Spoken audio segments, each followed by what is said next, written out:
Good morning. I am Dr. Silvestre Bathan. I will be your psychiatrist for today. Pwede ko bang malaman ang pangalan mo? Joseph. Joseph Ramos po. Joseph, alam mo ba kung nasan ka? Kinulong nila ako dito. Sino ang nagkulong sa'yo dito? Pamilya ko po. Alam mo ba kung bakit ka nila dinala dito? May mali raw sa akin. Joseph, sa tingin mo ba may mali sa iyo? Sige. Joseph, pwede mo ba ikwento sa akin kung ano yung mga nangyari? Kung bakit ka nila dinala rito? Di ko alam kung kailan nagsimula eh. Basta ang alam ko, nung bata pa ako, merong isang lalaki kasing nagsabi na ang tanging paraan sa pag-iwas sa panganib na ito ay sumunod ako sa mga rules na sinabi niya sa akin. Nak, Seth, kakain na tayo. Sasabay ka ba, anak? Kakain na tayo. Nak, nilagay ko na yung pagkain sa lamesa. Kumain ka, ha? Sabi kasi sa isang rule na hindi ako dapat lalabas ng kwarto makalipas ang 9 o'clock. Kasi pag lumabas ako, magkakasakit ako ng malubha.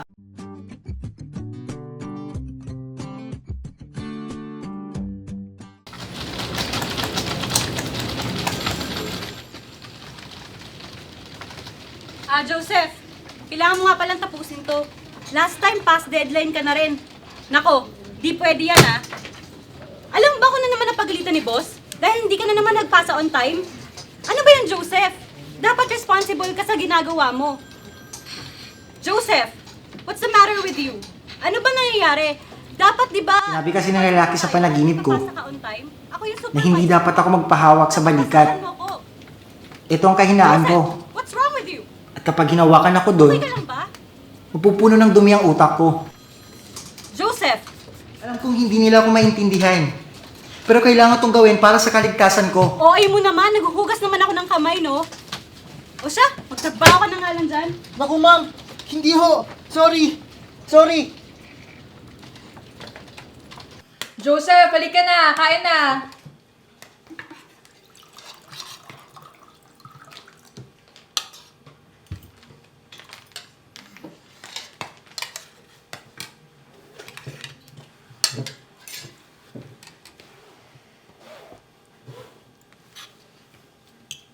O, kain ka na, anak. Hinanda ko yung paborito mong ulam.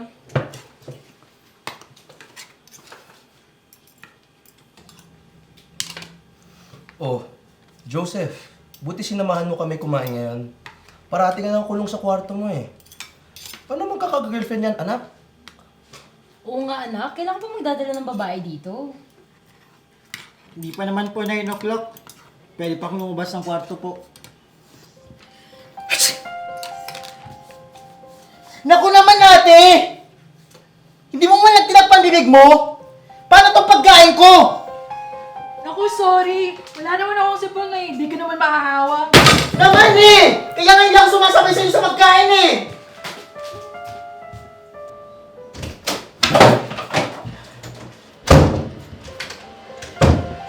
Kapag na-expose ako sa dumi ng iba, kailangan pahiram ko ang sarili ko ng 20 beses para maiwasang magkasakit.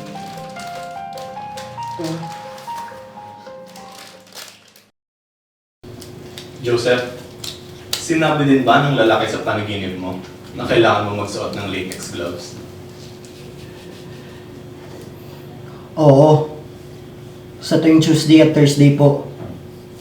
Sa mga araw na ito, na-expose ako sa maraming dumi. Ito lang ang proteksyon ko. Sa tuwing Tuesday at Thursday po, kailangan by 6 p.m. nakaligo na ako. Dahil kapag hindi, magkakaroon ako ng malubhang sakit. At gaano na katagal ginagawa mo itong ritual na ito? Siguro, mga 3 taon na po. How about your family and friends? Ano yung sasabi nila tungkol sa mga ginagawa mo?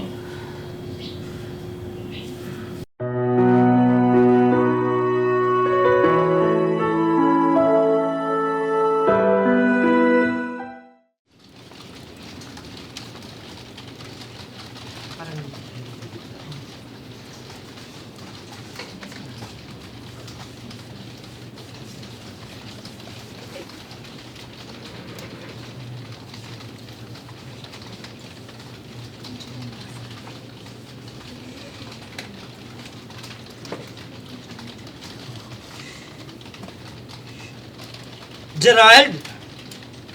Gerald? Sir? Sir, ano po yun? May gumalaw ba dito upuan ko? Sir, may kinuha na po ng maintenance kasi may sira daw po. Sino kumuha ng upuan ko? Sir, kinuha po ng maintenance eh. Ibalik na ang upuan ko! Ibalik na ang upuan ko! Bro, are you okay? Ibalik na ang upuan ko! What's happening here? Si Sir po, hinahanap yung upuan niya eh. Ibalik na ang upuan ko! Ano nangyayari, Joseph? Ibalik na ang upuan ko! Mga security guards. Pasensya na po talaga, Ma'am Selena. Alam niyo naman pong hindi ganun ugali ng anak ko. Huwag po kayong mag-alala. Ipapacheck up po namin siya agad bukas. Maraming salamat po sa pag-unawa, Ma'am. Sige po, salamat po. Nak? Alam kong may mali sa akin. Pero hindi ko alam kung ano. Hindi ko alam kung meron makatutulong sa akin. Meron pa bang makakaintindi? OCD po, Dok? Yes po. Meron siyang obsessive-compulsive disorder.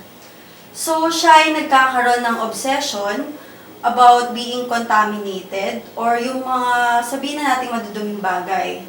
Kaya naman, nagkakaroon siya ng compulsion na panatiling malinis yung mga bagay na in contact with him. So, bakit po nangyayari sa kanya to? Eh, wala naman po sa lahi namin yung mga baliw. Oo nga po, Dok. Ma'am, hindi ho baliw ang kapatid ninyo. May mga biological at psychosocial factors na maaaring naging dahilan kung bakit nagkaganito si Joseph. Hindi rin po necessary na mamana niya ito. Pwede rin nating i-consider yung kanyang mga childhood experiences. Pwedeng nakakatulong ito, kaya nagtitrigger yung condition niya ngayon. So, magagamot pa po ba to, Doc? Medyo matagal ang gamutan ito para kay Joseph. Joseph? No. Joseph? Okay lang ba sa'yo na mag-leave ka muna sa trabaho para matutukan natin yung gamutan mo? Okay lang po. Okay. So, bibigyan kita ng gamot. Isang gamot na ibibigay ko sa'yo ay fluoxetine. Magpe-prescribe ako ng 20 milligrams.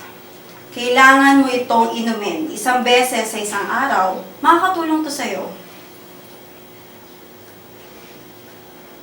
Siguro i-refer ko rin siya sa isang psychologist para na rin sa psychotherapy niya. So, Dok, kailan naman po bibisa yung mga gamot na yan? It varies po, Mrs. Ramos. If by 4 months hindi naging successful or walang improvement, kailangan natin palitan ang gamot niya.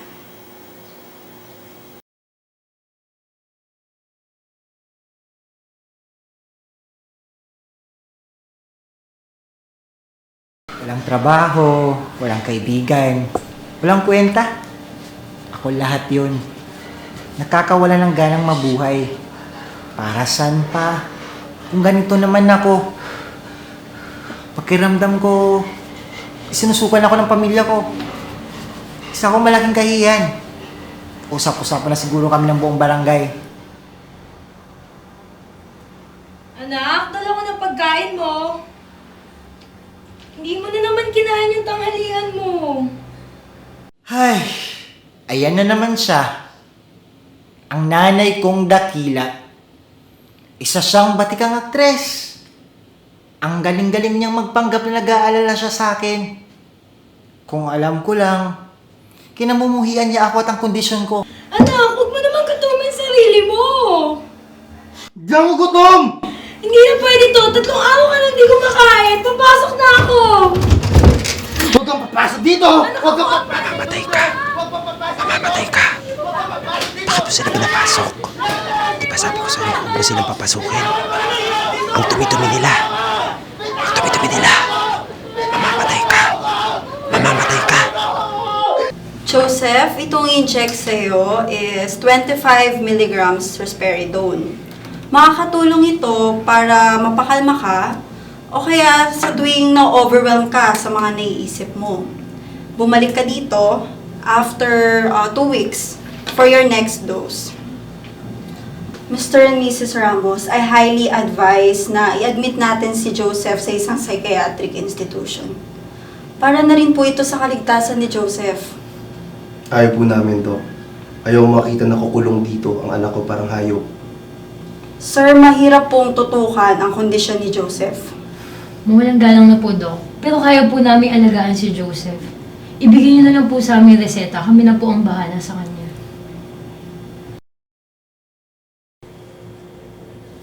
At pagkatapos nun, ano na ang nangyari? Nakatulong ba yung bagong gamot na ibinigay sa iyo? Lumala ako pagkatapos. Parang wala na akong pag-asang gumaling.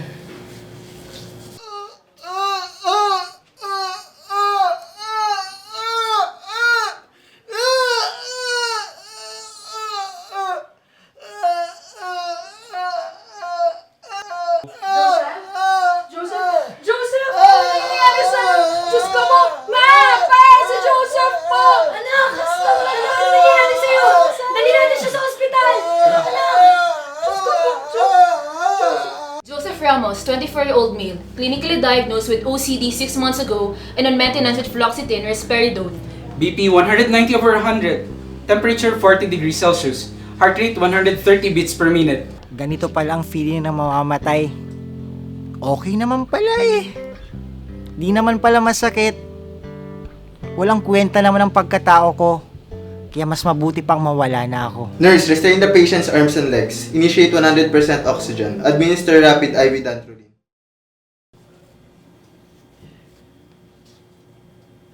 At mula noon, nandito na ako.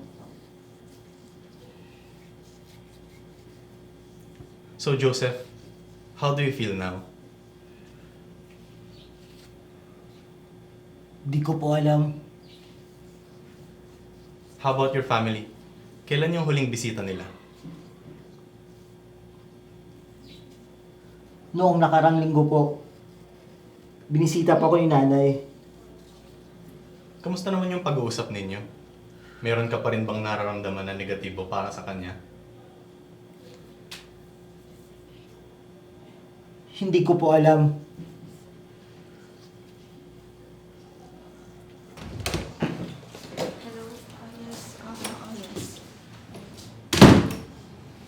Well, that's all the time we have for today. Thank you for coming. I think we've made great progress. I hope to see you again next time.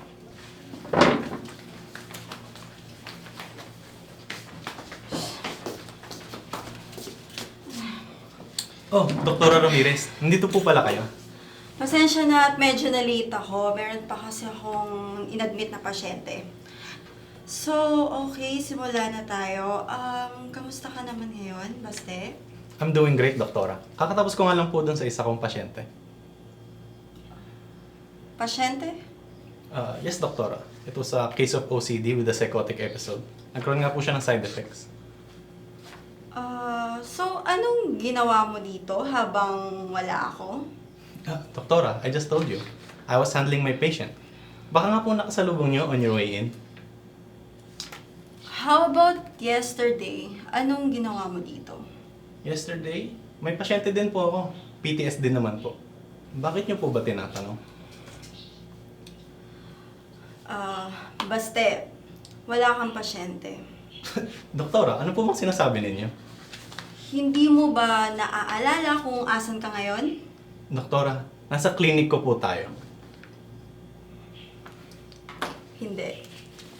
Baste, andito ka sa klinik ko. Ikaw ang pasyente ko.